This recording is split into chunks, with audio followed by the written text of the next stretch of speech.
Je m'appelle Thomas, et je n'aurais jamais dû accepter cet héritage maudit. Mon grand-père, un homme solitaire que je voyais rarement, a succombé à une mort mystérieuse dans son sommeil. Un arrêt cardiaque brutal d'après les médecins. Pas de grande cérémonie, juste des cendres et un testament qui me confiait sa vieille maison victorienne, perdue au bord d'une forêt dense en Nouvelle-Aquitaine, avec ses façades usées et ses coins sombres qui semblaient vivants la nuit. J'y ai emménagé il y a quelques semaines, espérant un nouveau départ après mon divorce chaotique. Mais explorer le grenier a tout bouleversé, comme si la maison elle-même me tendait un piège. Par un soir orageux, où la pluie martelait le toit comme des doigts impatients, j'ai décidé de fouiller les vieilleries entassées là-haut. Des cartons couverts de poussière, des reliques oubliées. Sous un tas de draps moisis, j'ai senti un objet dur, enveloppé dans un linge jauni. C'était un carnet ancien, relié en cuir fendillé, avec des pages épaisses comme du vieux papier, noué par une ficelle usée. Sur la couverture, gravé maladroitement, les 20 portes des ténèbres. Aucun auteur mentionné. Intrigué, je l'ai ouvert. L'écriture tremblante de mon grand-père remplissait les premières pages. « N'ouvre pas ces pages si tu crains le prix à payer », avertissait l'introduction. Ces rituels ne sont pas des amusements. Ils fissurent des barrières qui ne se scellent plus. J'ai souri avec nervosité. Des rituels occultes ? Mon grand-père, ce paysan renfermé, plongé dans l'ésotérisme ? Ça évoquait ces contes d'horreur en ligne que j'adorais gamin, comme le jeu de minuit avec ses miroirs et ses flammes vacillantes. Pourtant, une force étrange m'a poussé à lire. Peut-être l'isolement, ou les craquements de la maison qui ressemblaient à des soupirs. Assis sur un vieux tabouret, sous l'ampoule clignotante, j'ai tourné les pages. 20 rituels, un à un. À mesure que j'avançais, l'atmosphère du grenier s'épaississait, comme si des présences invisibles s'approchaient. Sans y penser, je lisais à mi-voix, pour mieux absorber les mots. Grave erreur. Le premier rituel s'appelait « Le murmure des eaux ». Pour le commencer, rends-toi dans un cimetière isolé, idéalement sous une lune qui grandit, et déterre un os de doigt humain d'une tombe fraîche. Pas plus de 3 mois, pour que des traces de chair y collent encore. Choisis une phalange fine et intacte, encore imprégnée de l'essence du défunt, et enveloppe-la dans un tissu noir pour le transporter sans la profaner davantage. Chez toi, à minuit exact, lave-la soigneusement dans de l'eau salée chaude bouillie avec des herbes séchées de sauge et de romarin pour purifier les résidus. En répétant cette fois, d'une voix ferme, « Os purifié, esprit appelé ». Puis, glisse l'os sous ta langue sans le croquer ni l'avaler. Et étends-toi sur le dos dans une pièce totalement obscure, bras croisés sur la poitrine comme un gisant, à l'écoute des murmures intérieurs. L'invocation suit. Les eaux murmurent, le sang coule, âme des défunts, révéler les secrets. Répète-la sans arrêt pendant 13 minutes précises, en guettant les vibrations subtiles contre ton palais et les frissons qui remonteront le long de ta colonne, comme des doigts glacés. Si ça fonctionne, des voix graves et lointaines, venues de l'au-delà, te confieront des mystères enfuis, des caches de trésors oubliés, des secrets de familles enfouis, ou même la date précise de ton propre trépas. Mais si l'os se casse sous ta langue, à cause d'un lavage imparfait, d'une respiration trop forte ou d'une parole mal rythmée, chaque fois que tu toucheras un os de ton propre corps, même légèrement, une fracture invisible se propagera lentement, et tes membres se briseront un à un dans les jours suivants, te laissant prisonnier d'une douleur croissante qui te transformera en une coquille relente et immobile, incapable de fuir ce qui viendra achever le travail dans l'ombre. Le deuxième rituel, le miroir brisé. Trouve un miroir ancien, vieux d'au moins un siècle. Illustre-le avec un mélange d'huile d'olive et de cendres d'os calcinées pour l'imprégner d'énergie ancienne. À minuit, dans une chambre fermée sans ouverture, fracasse-le d'un coup net avec un marteau enveloppé de tissu sombre. Ramasse 7 éclats identiques et forme un cercle parfait autour de toi. Pointe vers l'intérieur. Allume une bougie noire au centre, assieds-toi en tailleur, et fixe chaque éclat en murmurant pour chacun un regret personnel. Miroir brisé, vrai moi, apparaît. Ça te montrera une vie alternative pleine de richesses cachées. Mais si tu clignes des yeux avant l'aube, ton doppelganger apparaîtra dans chaque miroir que tu regarderas ensuite, grandissant en force et cherchant à briser la glace pour te remplacer, te traquant impitoyablement dans tes reflets jusqu'à ce que l'un de vous deux prenne la place de l'autre pour toujours. Le troisième rituel, la danse des ombres. Jeûne 24 heures, ne buvant que de l'eau imprégnée de saule pour affaiblir ton lien à la lumière et rendre ton corps plus réceptif aux ténèbres. Dans une pièce au mur noirci à la suie, déshabille-toi complètement et trace un pentagramme au sol avec ton sang frais, tiré d'une veine au poignet gauche par une lame propre et rituelle, en laissant couler exactement 13 gouttes par branche pour équilibrer les forces et éviter un déséquilibre fatal. Tiens une torche vacillante dans ta main droite, allumée avec une allumette frottée sur une pierre tombale si possible, pour lier l'élément feu à la mort. et commence la danse. Tourne à contresens des aiguilles d'une horloge, pieds nus sur le pentagramme froid et glissant, en invoquant à chaque cercle complet. Ombre danse, corps tombe, ténèbres vivent, lumière meurt. Maintiens le rythme précis pendant 33 minutes, comme une valse funèbre lente et hypnotique. Sentant l'air s'alourdir autour de toi et tes muscles trembler sous l'effort. Les ombres s'animeront progressivement, se détachant des murs pour se joindre à ta danse, te frôlant la peau de leur dos à froid et te dévoilant des visions d'avenir. Guerre à venir, amour brisé, ou les détails précis de ta propre fin dans un tourbillon de formes indistinctes.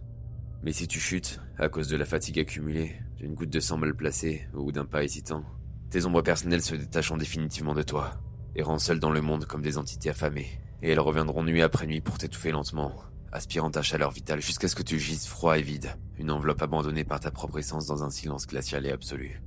Le 4e rituel, le festin des vers. Creuse la terre meuble après une pluie abondante pour trouver un sol riche. Cueille exactement 100 vers vivants et vigoureux. Garde-les dans un bocal humide sans nourriture pendant 3 jours pour les affaiblir et les rendre plus dociles. À minuit du 4e jour, assieds-toi en lotus dans un cercle de sel épais pour te protéger temporairement. Avale-les un à un sans mordre, en sentant leur torsion dans ta gorge. Et chante entre chaque ingestion. Vers dévore, âme vie, terre avale, corps renaît. Ça promet une régénération miraculeuse des blessures. Mais si un ver refait surface, par nausée ou erreur, ton corps deviendra un terreau permanent où des racines invisibles pousseront lentement en toi au fil des mois, perçant ta peau de l'intérieur et te transformant en un arbre humain tordu, immobile et conscient de chaque feuille qui tombera dans l'indifférence. Le 5e rituel, l'appel du vide. Choisis un pont élevé d'au moins 30 mètres. Grimpe-y seul à minuit avec une plume noire d'un corbeau fraîchement tué, serré fermement dans ta main droite pour ancrer le rituel à la mort récente. Trace un sigil protecteur complexe sur le pont avec de la craie rouge mélangée à une goutte de ton sang, représentant une spirale infinie qui tourne vers l'intérieur pour contenir les forces du vide. Puis, sans hésiter, saute dans le vide en murmurant continuellement pendant la chute. Vide appelle, corps revient, air soutient, mort recule. Si ça marche, tu rebondiras sur un coussin d'air invisible et intangible, atterrissant doucement avec des visions de l'outre-monde. Esprits errants, tourments infernaux et secrets cosmiques qui te hanteront ensuite. Mais si la plume t'échappe des doigts, emportée par un vent traître ou une main tremblante, chaque fois que tu seras en hauteur par la suite, une attraction irrésistible te tirera vers le bas. Et un jour, le vide te réclamera définitivement. Ton corps tombant sans fin dans un abîme que nul ne verra ni ne comprendra, perdu dans un néant hurlant. Le 6e rituel, le masque de chair. Abat un corbeau noir errant d'un coup net à la gorge pour recueillir son sang frais. Écorche son visage avec soin via un scalpel en préservant les yeux et le bec. Tanne-le 1 heure dans le sang pour le rendre souple. À 1 heure du matin, porte-le comme un masque ficelé de tendons, face à un miroir voilé, et répète 13 fois « Masque de chair, vérité révèle, mensonge démasqué, âme nue ». Ça exposera les tromperies autour de toi en vision superposée. Mais si le masque se rompt, fil faible ou peau fragile, ta propre peau commencera à se détacher par lambeaux au fil des jours, révélant des couches plus profondes qui ne cicatriseront jamais, te laissant errer comme une silhouette écorchée, sentant l'air brûler sur tes nerfs à vif pour l'éternité. Le 7e rituel, la bougie éternelle. Vole de la graisse humaine d'un corps mort, extraite discrètement d'une morgue ou d'une tombe fraîche. Et fonds-la avec de la cire d'abeille noire et un de tes propres cheveux pour lier le rituel à ton essence vitale. Forme une bougie longue et fine, allume-la à minuit dans une pièce totalement close et scellée, sans aucune source de lumière extérieure pour éviter les interférences. Et fixe la flamme sans battement de cils, en invoquant à voix basse et continue. Feu éternel, vie consume, souvenir volé, flamme dévore. Regarde-la brûler jusqu'à son extinction naturelle, qui peut durer des heures interminables, absorbant des mémoires étrangères volées à d'autres âmes qui te submergeront comme des vagues. Mais si tu souffles par inadvertance, une toux incontrôlée, une peur soudaine ou un éternuement, une flamme invisible s'allumera au plus profond de toi, brûlant lentement tes souvenirs un à un comme des pages d'un livre ancien, jusqu'à ce que ton esprit ne soit plus qu'un brasier vide où dansent des images que tu ne reconnaîtras plus comme les tiennes, te laissant errant dans une confusion éternelle et sans nom. Le 8e rituel, le cercle de sang. Tue 5 bêtes variées, rats, oiseaux, poissons, serpents, araignées, pour recueillir leur sang dans des fioles séparées. Mélange-les et trace un cercle parfait de 3 mètres à minuit. Assieds-toi nu au centre et chante en boucle. Cercle de sang, démon entre, pacte scellé, âme vendue. Un esprit mineur exaucera un vœu simple. Mais si le cercle rompt par une goutte errante ou une brise, ton sang se mettra à bouillir à intervalles imprévisibles, gonflant tes veines jusqu'à ce qu'elles éclatent une à une, te vidant lentement dans une mare qui formera un nouveau cercle éternel autour de ton corps agonisant.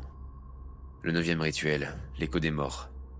Enregistre ta voix sur un vieux appareil analogique, disant 13 fois « Écho des morts, réponds-moi ». Puis joue l'enregistrement en boucle dans un cimetière à 3 heures du matin, assis sur une pierre tombale froide et moussue, en augmentant progressivement le volume pour attirer les réponses des profondeurs.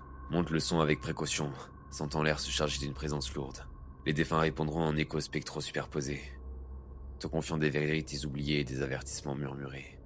Mais si l'enregistrement s'arrête brutalement, pile faible, panne ou interruption involontaire, tu devras observer un silence absolu pendant 1 an entier.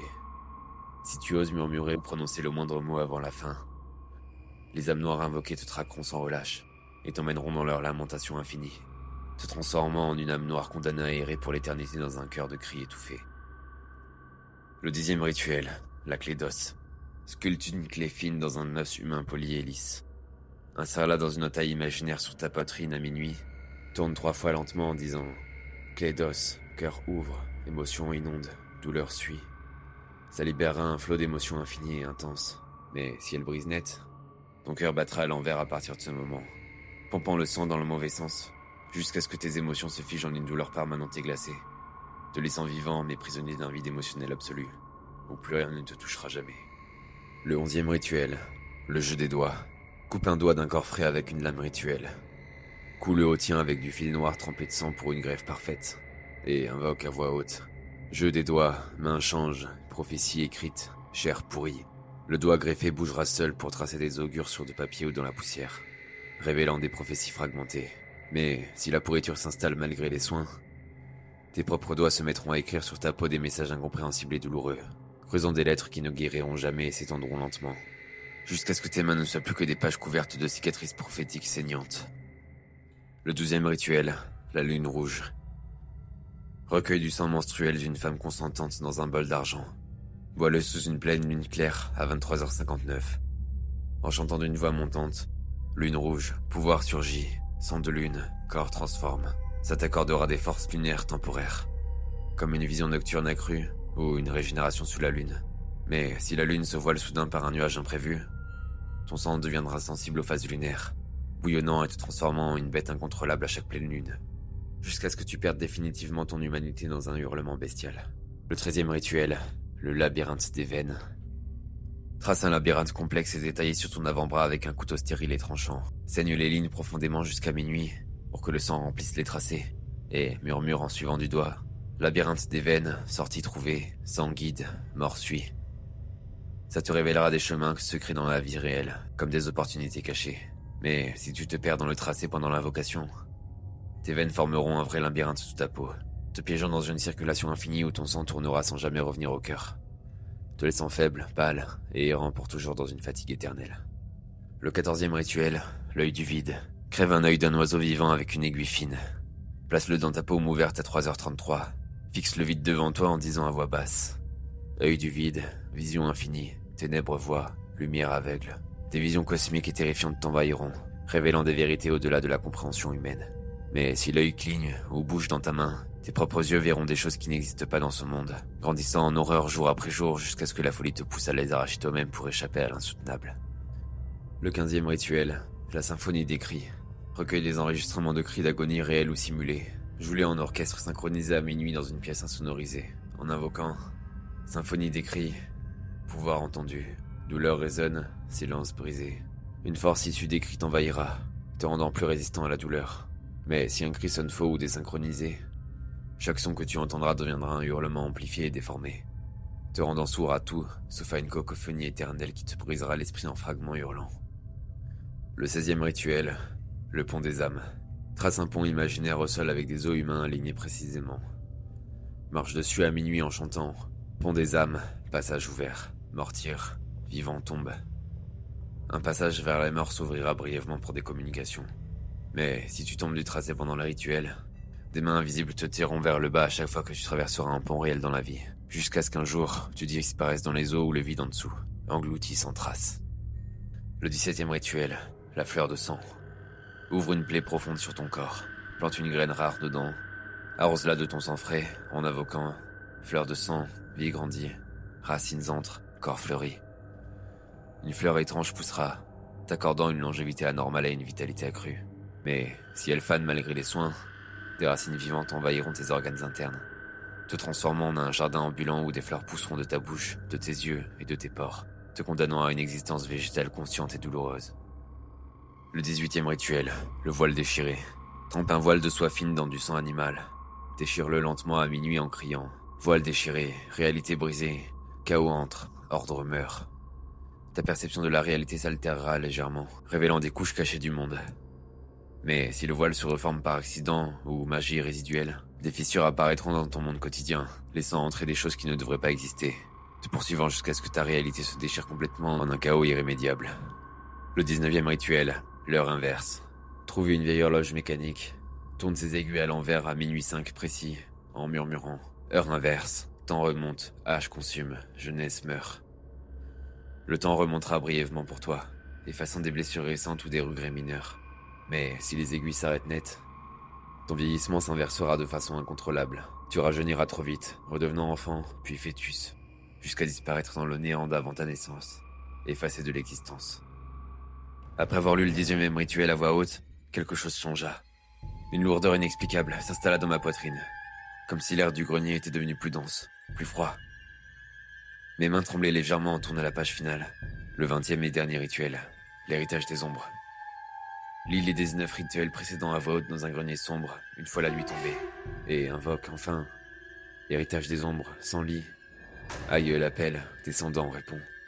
Cela transférera toutes tes années de vie, celles déjà vécues et celles à venir, au créateur du carnet, qui les récupérera pour renaître dans le monde. Toi, tu prendras sa place dans un lieu pire que l'enfer, condamné à observer pour l'éternité, dans une souffrance infinie, ta propre vie volée se dérouler sous tes yeux impuissants. Mon sang se glaça. J'avais lu les 19 à voix haute, murmurant chaque incantation comme hypnotisé. Et maintenant, cette dernière page, le lien, le transfert. Mon grand-père, il n'était pas mort. Il attendait. Je compris trop tard. Un frisson glacial remonta mon dos. Je me retournai lentement. 2 yeux rouges brillaient dans l'ombre derrière moi.